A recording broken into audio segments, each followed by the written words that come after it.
खजांची ईमानदार हो, ड्राइवर कुशल हो, वैद्य आयुर्वेद का ज्ञाता हो, आपके सेवा करने वाले लोग शुभ चिंतक हों।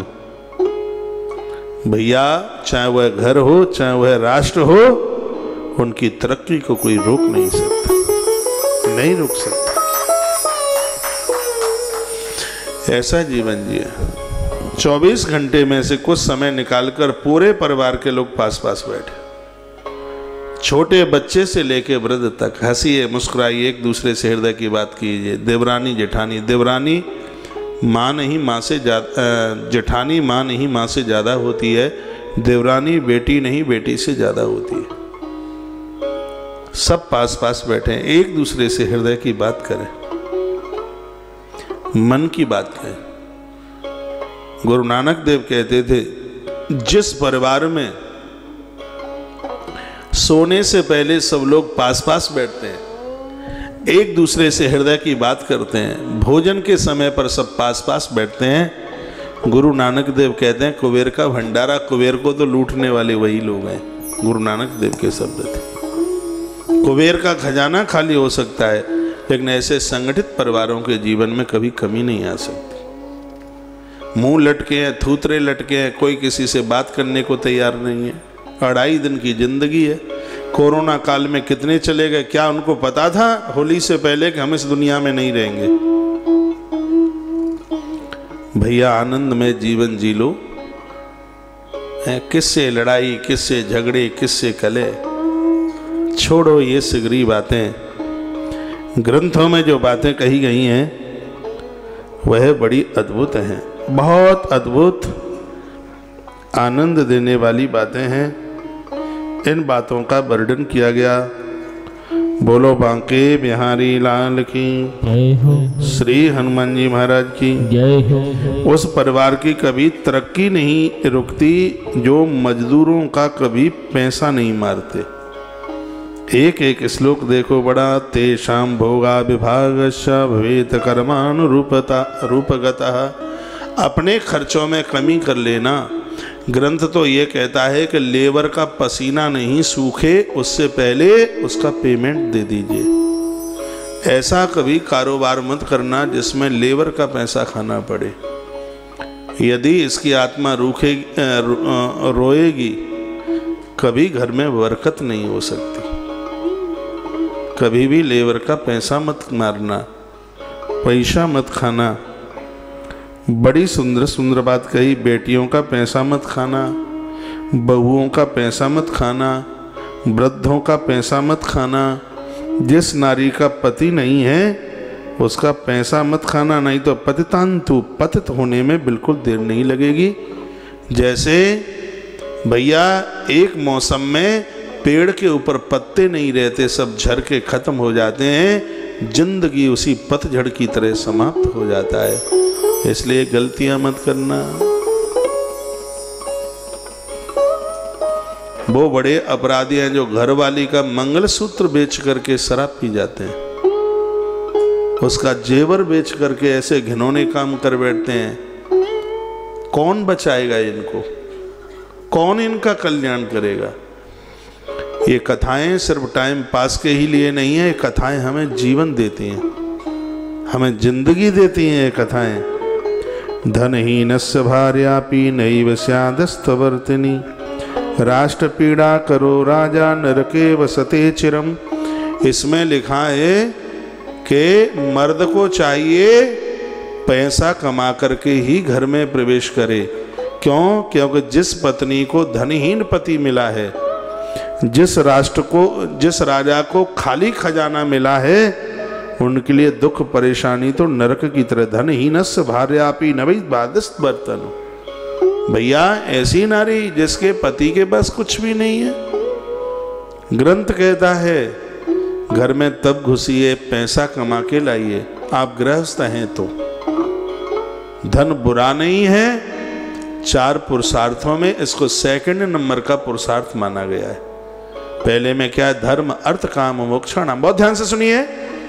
धर्म अर्थ काम मोक्षाणाम साधनम स्यान संस। धर्म अर्थ काम और मोक्ष, ये नियम है जीवन का। सुबह जागो, नहाओ धोओ, सीधे फैक्ट्री मत जाओ, सीधे दुकान पर मत जाओ। फिर क्या करना है?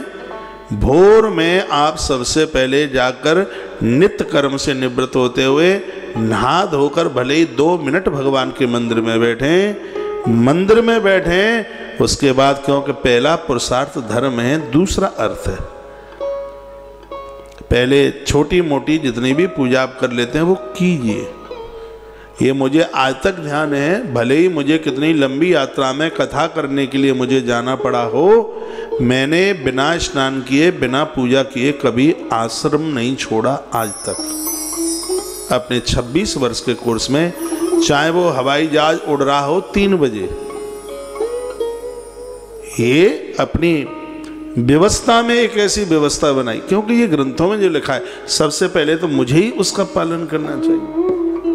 अब बाहर जाते हैं, स्नान कीजिए, अपने नित्य की पूजा आराधना कीजिए, उसके बाद निकलिए, क्योंकि पहला पुरुषार्थ धर्म है, उसके बाद अर्थ है।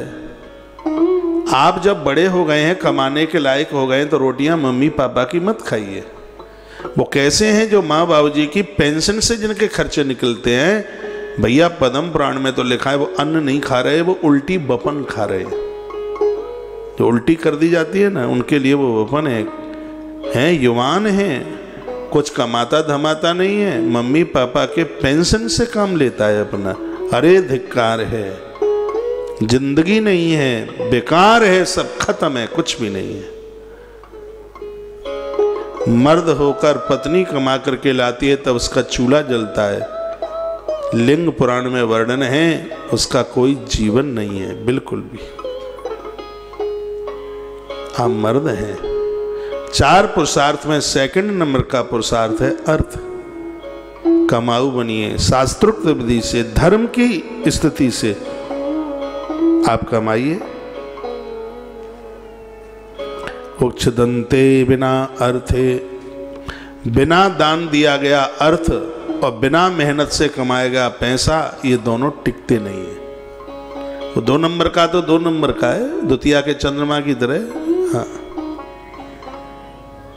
रिश्वत लेने वाले हमें मिले एक आध, वो बोलते हैं कि तनख्वाह में मिलता है वो टिकता है, रिश्वत वाला नहीं टिकता। वो काहे क्यों टिकेगा? वो टिकेगा ही नहीं। पैसा टिके, धनवान कामान मस्नुत हो, उसके लिए हाथों से सत्कर्म और मेहनत से प्राप्त कीजिए। तो मेहनत से मिलता है वो टिकता है। धनहीनस्य भार्यापि, जिसके पति के पास धन नहीं है वह नारी जीवन भर रोती रहती है। राष्ट्र पीड़ा करो राजा, नरके वसते चिरम। जिस राष्ट्र के भी खजाने खाली पड़े हुए हैं, वो राजा को भी बड़ा दुख है। परिवार में एक दूसरे की ऐसे रक्षा कीजिए। राजा को चाहिए वो राष्ट्र में अपनी प्रजा की, ये कथा आज की नेता लोगों के लायक है, ये उन्हें सुन लेनी चाहिए। प्रजा कितनी प्रिय लगे, वोटों के समय पर बड़ा चक्कर लगता है, लेकिन राम जी ने पूछा था ना, राजा के धर्म कर्म, परिवार कैसे चले, राष्ट्र कैसे चले, तो क्या सुंदर जवाब दिया। नित्यम राज्ञा तथा भाव्यम गर्भिणी से धर्मिणी, यथा स्वयं सुखमुत्सृज्य गर्भस्थ सुखमावयेत्। 7 महीने की अवस्था में जैसे एक बच्चे को जन्म देने वाली नारी का पूरा ध्यान अपने उदर के अंदर पलने वाले बच्चे के ऊपर उसका ध्यान रहता है, पूरा ध्यान रहता है इस बच्चे को। बस सीढ़ियों पर चढ़ते समय हिचकिचाएगी, बैठने में सोचेगी, खड़े होने में, यानी हर क्षण हर पल उसका ध्यान गर्भस्थ शिशु के ऊपर है। बहुत ध्यान। मैं तो श्लोक बोल के अर्थ कर रहा हूँ, इसलिए मुझे तो कोई टोक भी नहीं सकता। यहाँ तो प्रमाणित बातें होती हैं, बिना प्रमाण के कुछ भी नहीं। नित्यम राज्ञा तथा भाव्यम गर्भिणी सह धर्मिणी। गर्भिणी नारी जैसे अपने बच्चे के ऊपर ध्यान रखती है, घर के जो मुख्य लोग हैं, भले ही आपका व्यापार कितना भी बढ़ रहा हो, भले ही आपके पास बिल्कुल टाइम नहीं है, तो भी घर के सदस्यों का ऐसे ही ध्यान रखिए। बीमारी से, परेशानी से, दिक्कत से ध्यान रखिए। और यही बात राजा के लिए है। उस राजा को भी अपने राष्ट्र के ऊपर प्रजा को ऐसे ध्यान रखना चाहिए जैसे 7वें महीने में एक नारी अपने गर्भस्थ शिशु के ऊपर ध्यान रखती है। गृहस्थ धर्म बहुत बड़ा है, यदि इसका ठीक से पालन हो जाए तो। ऐसा नहीं है घरवाली बीमार हो जाए तो काढ़ा करके पी ले, महाराज जी ने कहा था। ध्यान दें क्या दिक्कत क्या तकलीफ है।